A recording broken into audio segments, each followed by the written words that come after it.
এই জন্য আমাদের দেশের মধ্যে বিবাহের একটা টাইম নির্ধারণ করা হয়েছে, মেয়েদের জন্য 18 বছর আর ছেলে যারা আছে তাদের জন্য 21 বছর। আমার বাবারা বন্ধুরা, আর এই বিষয়ে আমাদেরকে বলা হয়েছে মানুষদেরকে যাতে বলি 18 বছরের আগে যাতে মানুষ বিবাহ না করে, মেয়েদেরকে যাতে বিবাহ না দেয়, 21 বছরের আগে ছেলেরা যাতে বিবাহ না করে। যদি করে তাহলে আপনি থানার মধ্যে জানাইবেন, পুলিশে জানাইবেন, প্রশাসনকে জানাইলে এরা যারা বিয়া কন্যার পক্ষ জামাইয়ের পক্ষ বরযাত্রী সহ যারা আছে সবাইরে জেলের মধ্যে নিয়ে যাবে।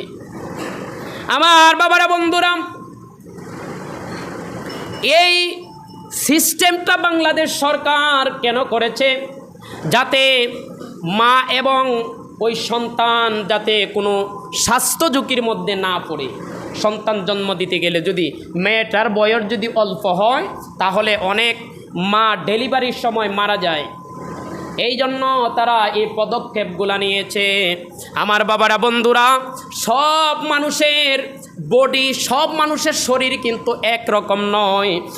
কোনো মানুষ আছে অল্প বয়সে তারা অনেক শারীরিক গঠনে অনেক শক্তিশালী হয়ে যায়। আবার কেউ কেউ আছে কিসের আপনার 18 বছর আর 25 বছর, এর চাইতে বেশি হলেও তারা শারীরিকভাবে অনেক দুর্বল থাকে। এই জন্য আমার বাবারা, ইসলামের মধ্যে আমার নবী বলে, ও দুনিয়ার মানুষেরা, একটা মানুষের যখন একটা ছেলে এবং একটা মেয়ের শারীরিকভাবে যখন বালেক হয়ে যাবে, ফিটনেস যখন গঠন হয়ে যাবে, তখন ইসলামের মধ্যে এটা নিষিদ্ধ না তাদের বিবাহ শাদী দেওয়া। হ্যাঁ, আপনি অবশ্যই লক্ষ্য রাখতে হবে, যদি শারীরিকভাবে একটা ছেলে এবং মেয়ে যদি পরিপূর্ণতা না হয়, তাকে বিবাহ দিলে তাদের সাংসারিক জীবনে সংসার সম্পর্কে সে কিছুই বুঝে না, আপনি তাদেরকে বিয়ে দিয়ে দিলেন, দেখা গেল তাদের সংসারের মধ্যে অশান্তির কোনো শেষ নাই। এই জন্য বিবাহের জন্য যেই শর্তগুলা, এর মধ্যে এটাও আপনাকে দেখতে হবে ওই সন্তানগুলা বিবাহ তাদের সংসার চালানোর মতো, তাদের সংসারের যে দায়িত্ব এগুলা বুঝে কিনা, এগুলা আপনাদেরকে দেখতে হবে। আমার বাবারা বন্ধুরা, তবে বাংলাদেশের যেই চিত্র, সারা পৃথিবী এখন এই চিত্রটা দেখা যায় যে লেখাপড়া শেষ করতে করতেই মানুষের 20, 22 বা 25 বছর হয়ে যায়। বাংলাদেশের এখন বেশিরভাগ চিত্রই হলো মহিলাদের বিয়ে হয় আপনার 25 বছর বয়সের পরে, আর ছেলেরা তাদের কেরিয়ার স্ট্রং করার জন্য চাকরি বাকরি পেয়ে আগে বাড়ি গাড়ি করবে, তারপরে বিবাহ শাদী করবে। এগুলো করতে করতে প্রায় 30 বছর বয়স হয়ে যায়। আমার বাবারা বন্ধুরা, এই জন্য বাংলাদেশ সরকার যে আইন করেছে একদিক থেকে এটা ঠিক আছে, কিন্তু আর একদিক থেকে এটা ইসলামের বিরুদ্ধে যায়। একদিক থেকে ঠিক আছে, আপনার পূর্ণ শারীরিক যেই গঠন এটা হওয়ার পরে আপনি বিবাহ দিবেন। তারা দেখেছে যে প্রায় 18-20 বছর হইলে মানুষের একটা শারীরিক যেই শক্তি, শারীরিক যেই যৌবনের শক্তি, সেটা মানুষের মধ্যে পূর্ণতা পায়। এই জন্য এই বয়সটা তাদের নির্ধারণ করা হয়েছে, কিন্তু এর আগে পরেও উঠানামা আছে। এই জন্য এটাকে আপনি একটা নির্দিষ্ট বয়সে সীমারেখা দেওয়াটা সরকারের উচিত হয় নাই। কেন উচিত হয় নাই? আমার বাবারা, বিবাহকে বন্ধ করে দিয়ে, বিবাহটাকে কঠিন করে দিয়ে সমাজের মধ্যে জেনা বেবিচার বাড়াইয়া দেওয়া হয়েছে।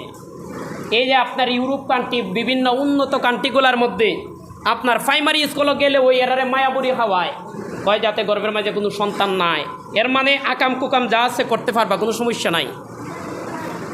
মানে জেনা বেবিচারটাকে উৎসাহিত করা হচ্ছে, বিবাহকে কঠিন করে। আমার বাবারা বন্ধুরা, আমার নবীজি হাদিসের মধ্যে বলেছেন, আমার আল্লাহ কোরআনে পাকের মধ্যে বলেছেন, তোমরা বিবাহ শাদীকে সহজ করে দাও, জেনা বেবিচারের রাস্তা বন্ধ করে দাও। এই জন্য বিবাহ শাদীর যেই সিস্টেমটা আছে এটাকে সহজ করে দিবেন। সরকার যেই আইন করছে এর চাইতে আরো বড় খারাপ হইলাম না আমরা জনগণ। একটা ছেলের মেয়ে বিবাহ দিতে গেলে আমার মেয়ের 5 ভরি 10 ভরি স্বর্ণ দেওয়া লাগবো, আমার মেয়ের কাবিন দেওয়া লাগবো 5 লাখ 7 লাখ, নাইলে মেয়ে বিয়ে দিতাম না। সরকার যতটুকু ক্ষতি করছে এর চাইতে আরো বড় ক্ষতি করতেছেন আপনারা।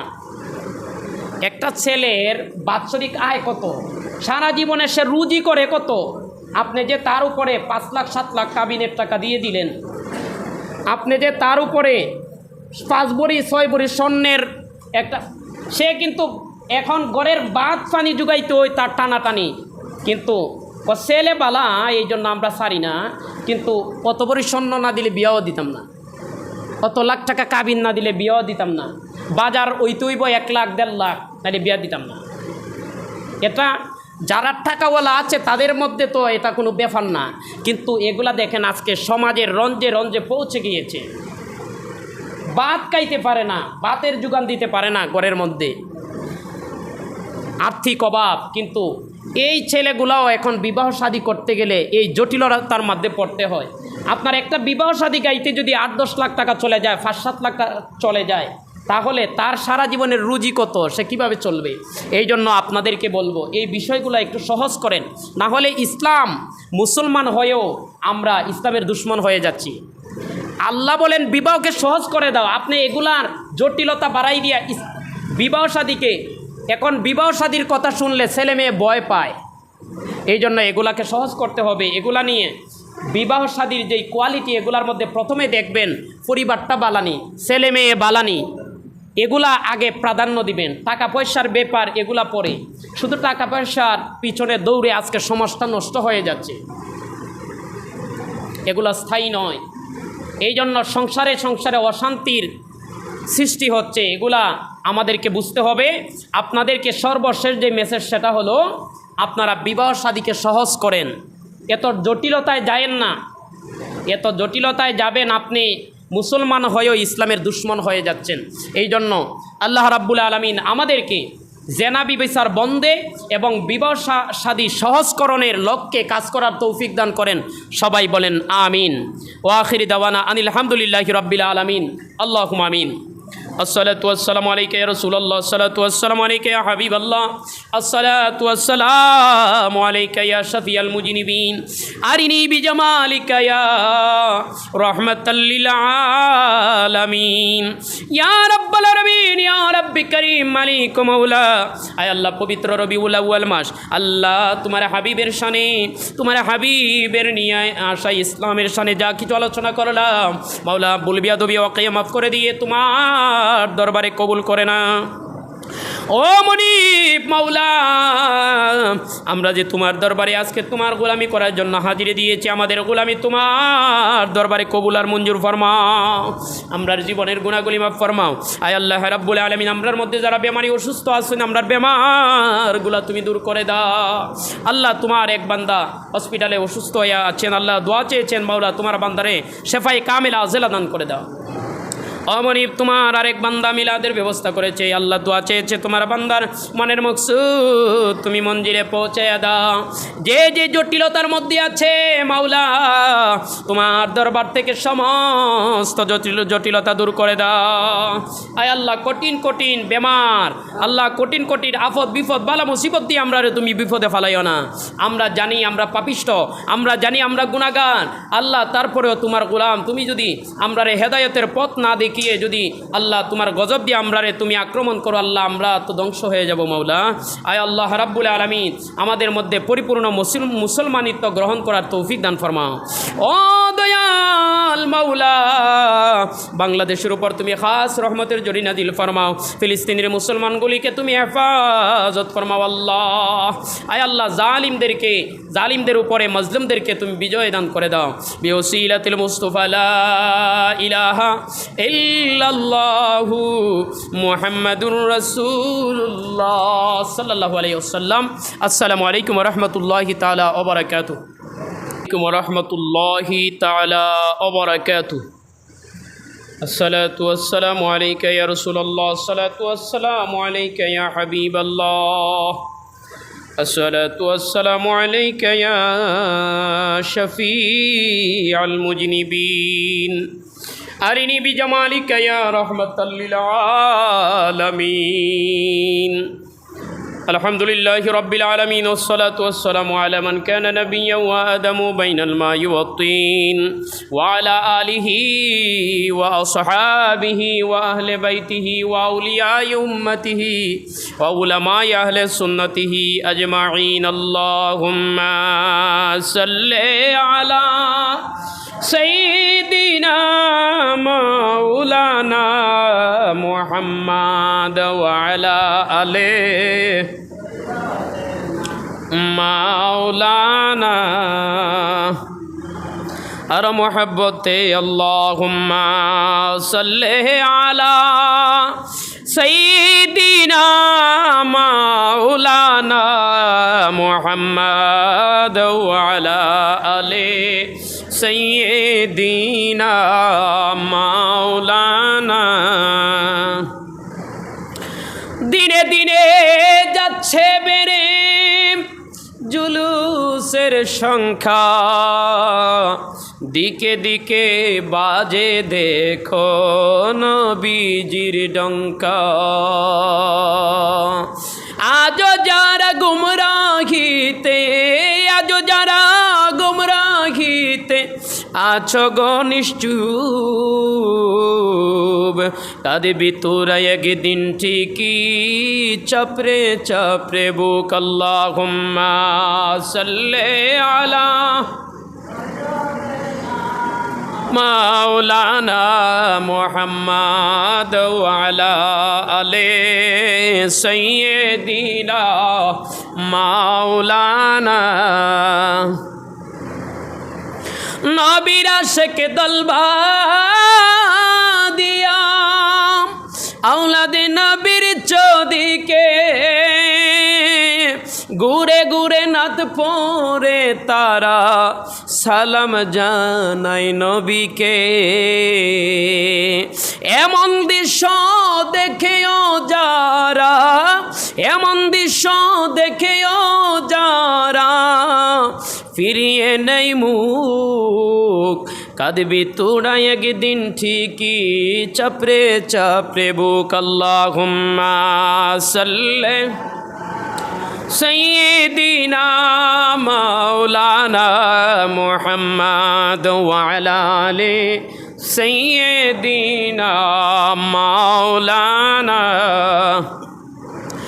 হুজুর কেবলা তৈয়ব শাহর অসাধারণ নিদর্শন,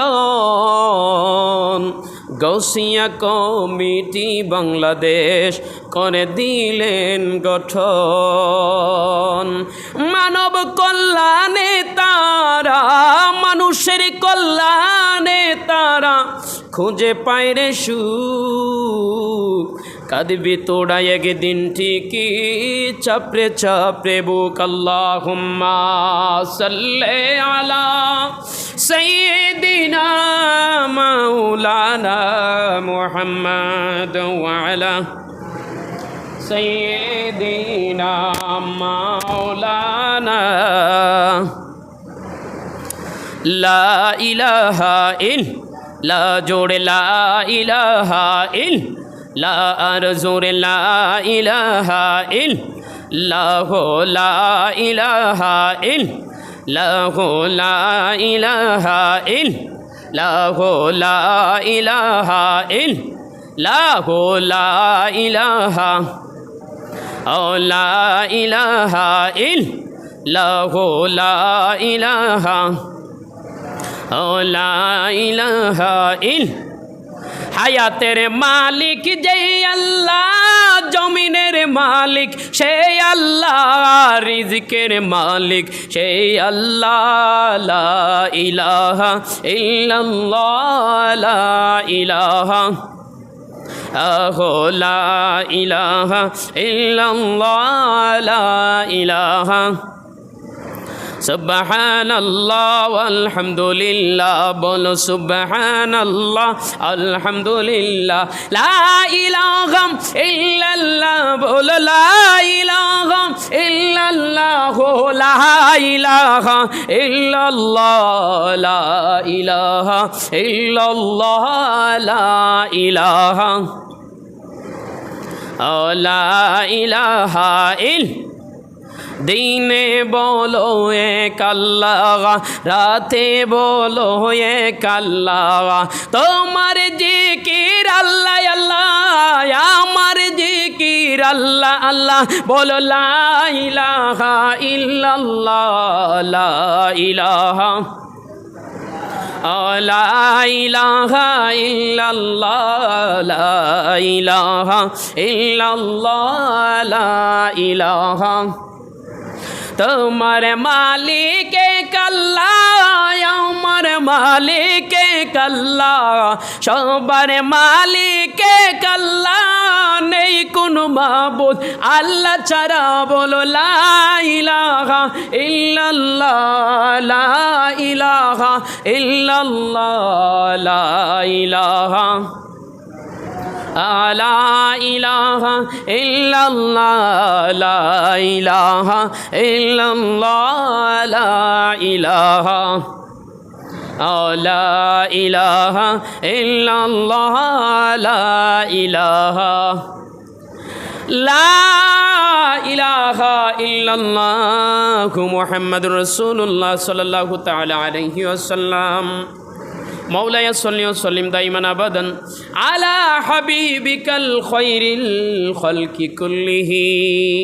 সম্মানিত মুহতারাম মুতাওয়াল্লি, মুআজ্জিজ মুসল্লিয়ানে কেরাম, মুরব্বিয়ানে আজম, উলামায়ে কেরাম, তুলামায়ে আজম, নওজোয়ান ভাইরা, আমার ছোটো ছোটো সোনামণিরা, পর্দার আড়ালে তাহেরা জহেরা আবেদা সালেহা মা ও বোনেরা, সকলের প্রতি আউয়ালুল কালাম শান্তির বাণী আবারও পেশ করছি।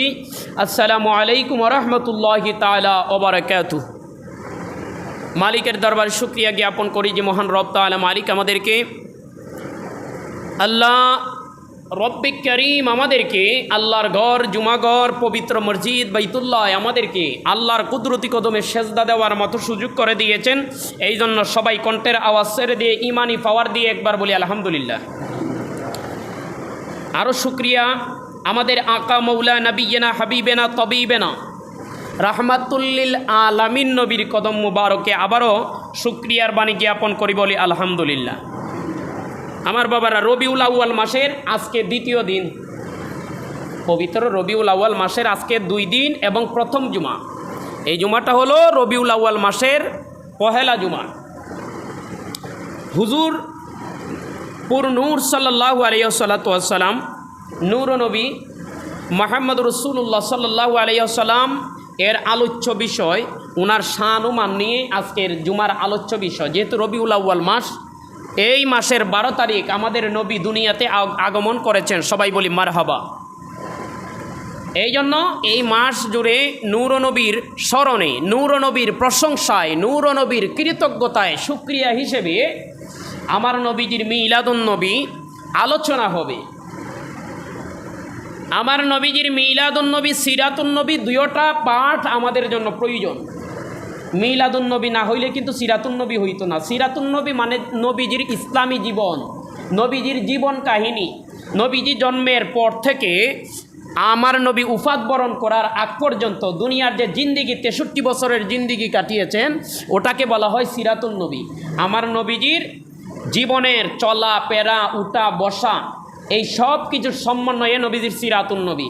আর মিলাদুন নবী হলো দুনিয়াতে নবীজি এসেছেন, মিলাদুন নবী হলো দুনিয়াতে নবীজি আমাদের জন্য রহমত হিসেবে আগমন করেছেন। সবাই বলি সুবহানাল্লাহ।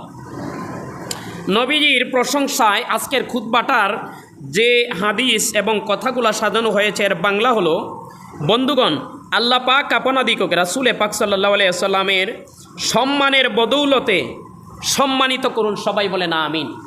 চমৎকার একটা কথা দিয়ে শুরু করা হয়েছে যে রাসূলে পাকের সম্মানে যাতে আমাদেরকে আল্লাহ সম্মানিত করেন। সবাই বলেন আমিন।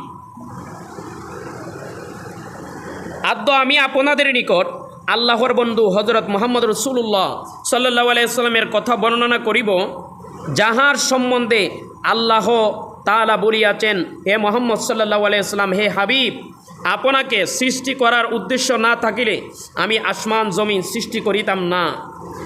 কোরআন শরীফে, কোরআনে পাকে আল্লাহ তাআলা আরও বলেন, হযরত মুহাম্মদ সাল্লাল্লাহু আলাইহি ওয়াসাল্লাম মুমিনগণের নিকট তাহার জানের নিজ নিজ জীবনের চাইতে আরও প্রিয়, এবং নবীজির বিবিগণ হলেন মুমিনদের মা। বলি সুবহানাল্লাহ। এটা কোরআনের কথা, যে আমাদের জানের চাইতে আরও নিকটে আমাদের নবী, এবং নবীজির যে স্ত্রীগণ আছেন ওনারা হলেন আমাদের মা। একটা হাদিসের মধ্যে আছে আপনার সবার কিন্তু বাবা আছে, কিন্তু পৃথিবীতে একজন মানুষ এসেছিলেন যার কোনো বাবা নাই।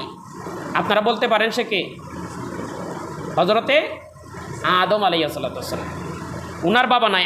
আরেকজন নবী আছেন উনারও বাবা নাই, তিনি হলেন হজরতে ঈসা আলাইহিস সালাম। ঈসা নবীরও কোনো বাবা নাই, উনি শুধু মায়ের গর্ভ থেকে বাবা ছাড়া আল্লাহর হুকুমে তিনি দুনিয়াতে এসেছিলেন। কিন্তু আমার নবী বলে, ও দুনিয়ার মানুষেরা, আদম নবীর বাবা নাই, তোমরা জানো নি আদম নবীরে আমার আল্লাহ বাবা ছাড়া বানিয়েছেন, কিন্তু আদম নবীরও একজন বাবা আছে। আমার আল্লাহ আদম নবীরও একজনকে বাবা হিসেবে স্বীকৃতি দিয়েছেন, তিনি হলেন হজরত মুহাম্মদুর রাসূলুল্লাহ। বলি না সুবহানাল্লাহ। রুহানি পিতা, নবী না হইলে কেউ হইতো না। এই জন্য আদম নবীর রুহানি পিতা হলেন আমাদের নবী। রাসূলে পাক সাল্লাল্লাহু আলাইহি ওয়াসাল্লাম বলিলেন, যতক্ষণ পর্যন্ত আমি তোমাদের কেহর নিকট তাহার প্রিয়তমা পিতামাতা এবং সন্তান সন্ততি এবং অন্যান্য আত্মীয় বন্ধুগণ হইতে অধিক প্রিয় না হইব, ততক্ষণ পর্যন্ত তোমরা পূর্ণ মুমিন হইতে পারিবে না। বলিন আল্লাহু আকবার। সবার চাইতে বেশি ভালোবাসতে হবে, এটা বুখারী শরীফের হাদিস। আল্লাহ তাআলা বলেন, নিশ্চয়ই আমি আপনাকে সমস্ত মানব কুলের নিকট সুখবরদাতা এবং ভয় প্রদর্শক হিসেবে পাঠাইয়াছি, কিন্তু বহু লোক ইহা বুঝিতে পারে না। রাসূলে পাক সাল্লাল্লাহু আলাইহি ওয়াসাল্লাম বলিয়াছেন, আমি কিয়ামতের দিবসে সমস্ত মানুষের সর্দার হইব। এটা মুসলিম শরীফের হাদিস।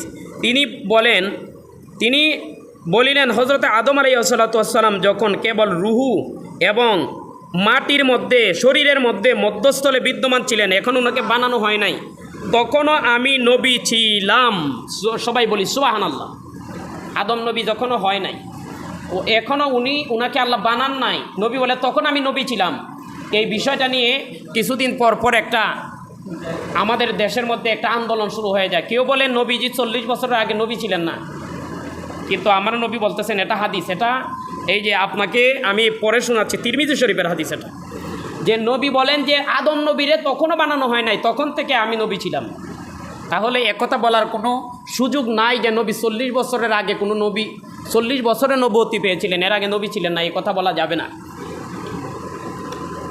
ইবনে আব্বাস রাদিয়াল্লাহু তাআলা আনহু হইতে বর্ণিত আছে, রাসূলুল্লাহ সাল্লাল্লাহু আলাইহি ওয়াসাল্লাম কয়েকজন সাহাবী এক বৈঠকের পর বাহির হইলেন। বৈঠক শেষে ওনারা চলে যাচ্ছেন, পরস্পর কানাকানি করিয়া বলিতে লাগিলেন।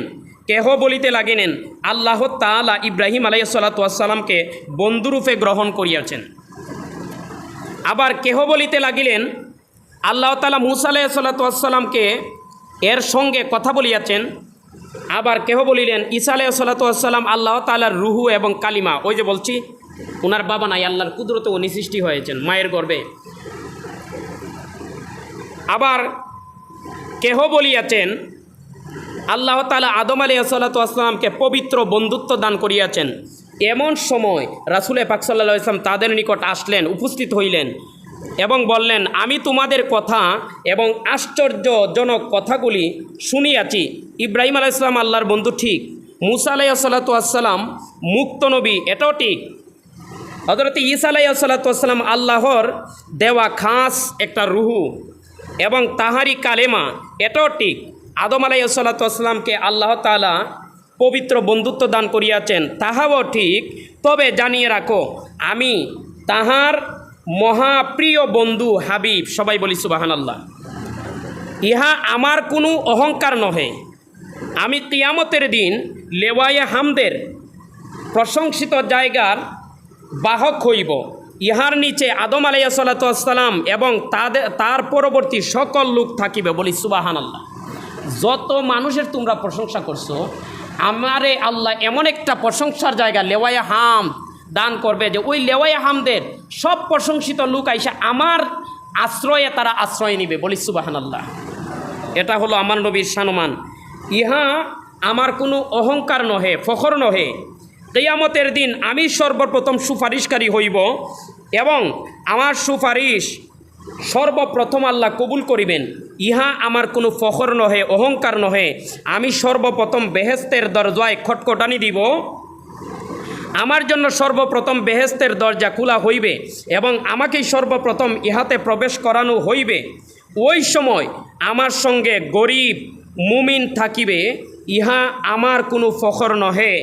আমার নিকটে আমার পূর্ববর্তী এবং পরবর্তী সকলের চাইতে অধিক সম্মানিত, আমি সবার মধ্যে সম্মানিত, ইহাতেও আমার কোনো ফখর বা অহংকার নাই।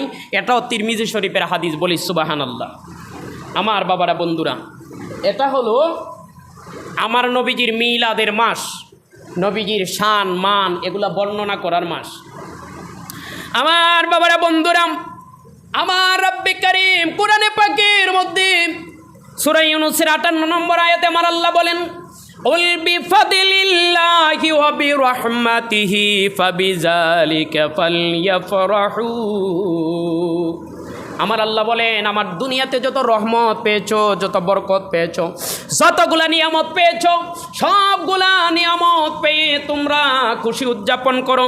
আমার নবীজির চাচা হযরতে আব্বাস রাদিয়াল্লাহু তাআলা আনহুর একজন সন্তান আছে, ওনাকে আব্দুল্লাহ ইবনে আব্বাস বলা হয়, আব্বাসের ছেলে, পৃথিবীর শ্রেষ্ঠ মুফাসসির, সব মুফাসসিরের লিডার, নেতা যিনি, ইনি হলেন আব্দুল্লাহ ইবনে আব্বাস।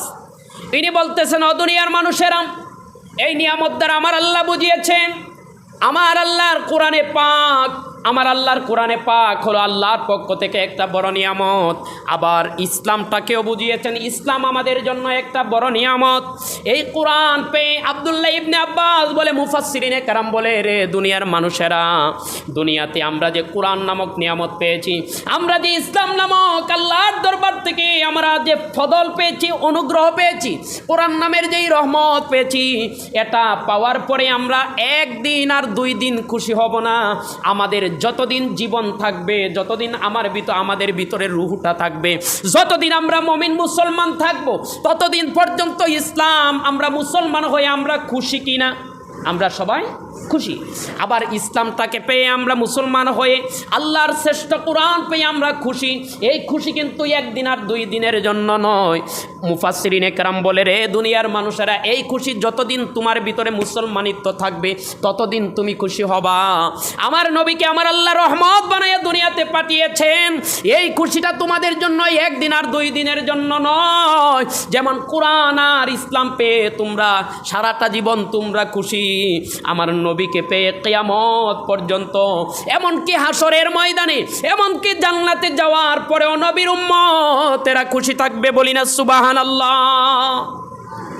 আমার নবীকে পেয়ে এ দুনিয়াতে তো মানুষ খুশি থাকবেই, কিয়ামত পর্যন্ত খুশি। এই নবীজিকে পেয়ে কিয়ামতের মাঠেও, কারণ আমার নবী সুপারিশ করে করে আমাদেরকে জান্নাতে নেবেন, আমার নবী জান্নাতের দরজা প্রথম খুলবেন। প্রত্যেকটা ক্ষেত্রেই আমার নবীকে পেয়ে আমরা লাভবান, প্রত্যেকটা ক্ষেত্রেই আমার নবীজি আমাদের উপকারে আসবেন। সুপারিশ ছাড়া জান্নাতে যেতে পারবেন না। জান্নাতে নবীর সাথে থাকতে পারলে আপনার অনেক সম্মান, অনেক ইজ্জত।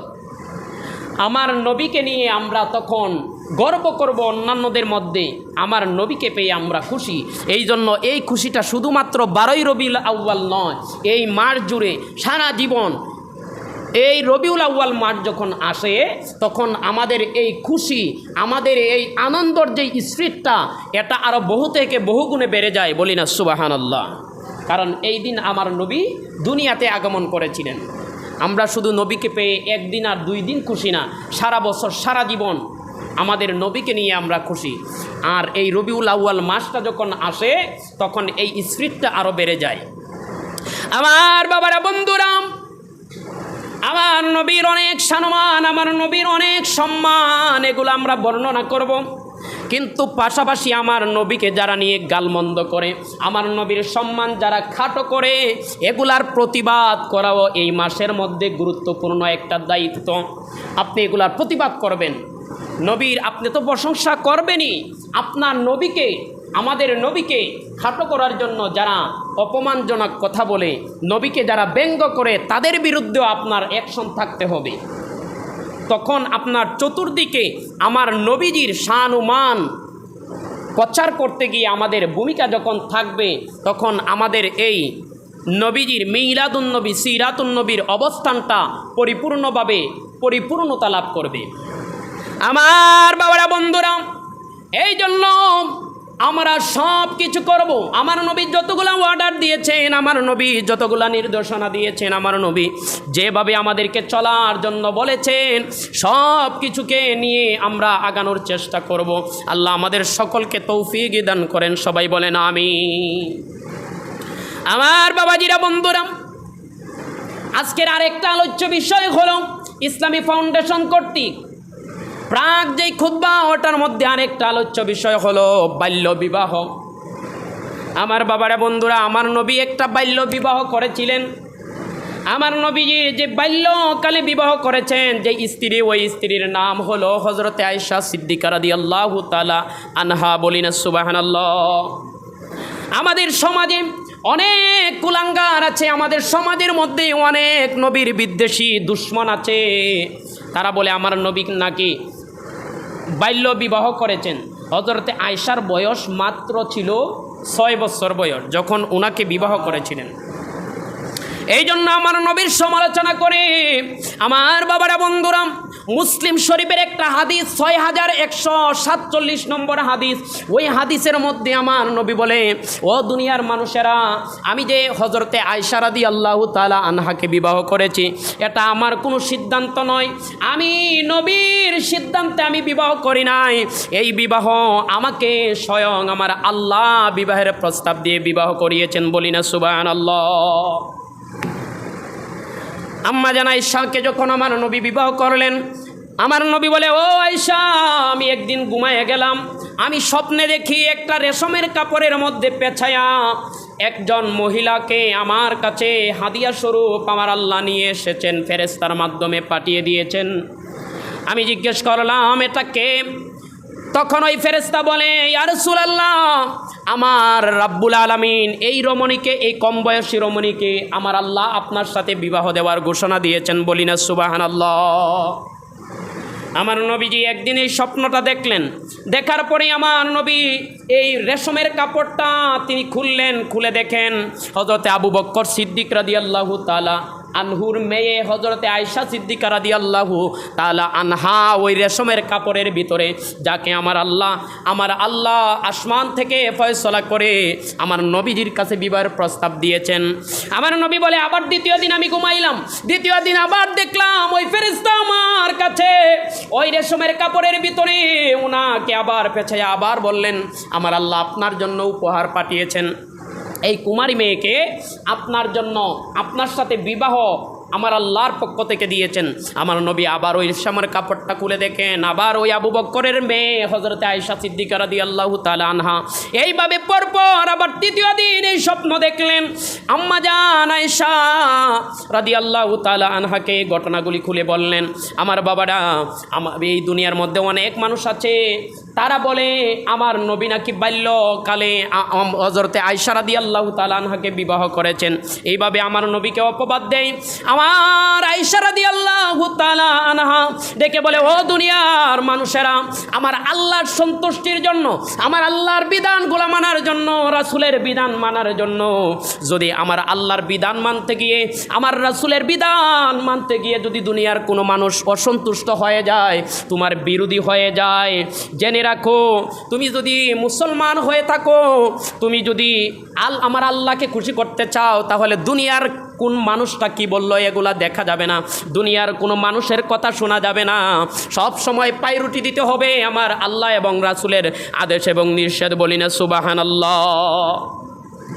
আমার বাবারা বন্ধুরা, ওই হাদিসের মধ্যে আমার নবী বলে, ও দুনিয়ার মানুষেরা, কেউ যদি দুনিয়ার মানুষকে খুশি করার জন্য আমার আল্লাহর বিধানকে উপেক্ষা করে মানুষের কথাগুলা গ্রহণ করে, তাহলে শুনে রাখো, আমার আল্লাহ রাব্বুল আলামিন তার উপর থেকে আল্লাহর দয়ার যেই জিম্মা এটা সরায় নেন, যেই মানুষকে খুশি করার জন্য সে আল্লাহকে ছেড়ে দিয়েছে, তার ভাগ্যটা আমার আল্লাহ ওই মানুষগুলার উপরে ছেড়ে দেন, আমার আল্লাহ তার থেকে জিম্মা সরায় নেন। বলি না নাউজুবিল্লাহ।